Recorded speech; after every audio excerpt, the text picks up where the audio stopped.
Welcome back नाज़रीन। Bulletin की बाकायदा शुरुआत कंदासीं अहम ख़बर सां। पीपी चेयरमैन बिलावल भुट्टो ज़रदारी जो शहीद फाज़िल राहू की वरसी के मौके ते पैगाम। बिलावल भुट्टो ज़रदारी पारां शहीद फाज़िल राहू के संदसि जिदोजहद ऐं कुर्बानी ते ख़राज अक़ीदत पेश कयो वियो। शहीद फाज़िल राहू मज़लूमन लाइ उम्मीद की रोशनी ऐं हारियुनि जो बेखौफ़ आवाज़ हो। शहीद फाज़िल राहू पाकिस्तान में जमहूरियत की बहाली लाइ शहीद मोहतरमा बेनज़ीर भुट्टो जो बहादुर इत्तेहादी हो। शहीद फाज़िल राहू दानिशमंद अॻवान हो। हुन जो समाजी इंसाफ़ ऐं हारियुनि जे हक़नि लाइ अज़म हमेशह असांजी दिलनि में रहंदो। अहम ख़बर अवां सां शेयर करे विया आहियूं। पीपी चेयरमैन बिलावल भुट्टो ज़रदारी जो शहीद फाज़िल राहू की वरसीअ जे मौके ते पैगाम। बिलावल भुट्टो ज़रदारी पारां शहीद फाज़िल राहू खे संदसि जिदोजहद ऐं कुर्बानी ते ख़राज अक़ीदत पेश कई वई आहे।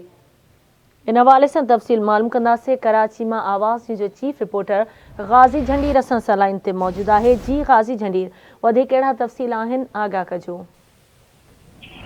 जी बिल्कुल, अज शहीद फाज़िल राहू की वरसी के हवाले से पीपल्स पार्टी के चेयरमैन बिलावल भुट्टो ज़रदारी के तरफा पैगाम जारी किया है। बिलावल भुट्टो ज़रदारी चयो है तो शहीद फाज़िल राहू मज़लूमन के लिए जे लाइ उम्मीद हुयो ऐं जेके आम हारी आहिनि उन्हनि जी हिकु बहादुर निडर आवाज़ कयो। शहीद फाज़िल राहू पंहिंजी ज़िंदगीअ में अॼु खेसि भेटाऊं पेश कंदे बिलावल भुट्टो ज़रदारी चयो आहे त शहीद फाज़िल राहू पाकिस्तान में जमहूरियत की बहाली जे लाइ जदोजहद कई है। शहीद मोहतरमा बेनज़ीर भुट्टो जो एक बहादुर बेहतरीन इत्तेहादी पिण रहियो शहीद फाज़िल राहू। शहीद फाज़िल राहू के हवाले से पंहिंजे बयान में बिलावल भुट्टो ज़रदारी वधीक कयो आहे त हू मुदबर अॻवान ऐं समाजी इंसाफ़ जे लाइ या हारियुनि के हक़नि जे लाइ जदोजहद कंदड़ हिकु पुरअज़म किरदार हो जंहिंखे जदोजहद के हमेशा याद रखियो वेंदो है। फाज़िल राहू जहिड़ा जेके किरदार आहिनि उहे आम माण्हुनि जे लाइ उत्साह थियनि था।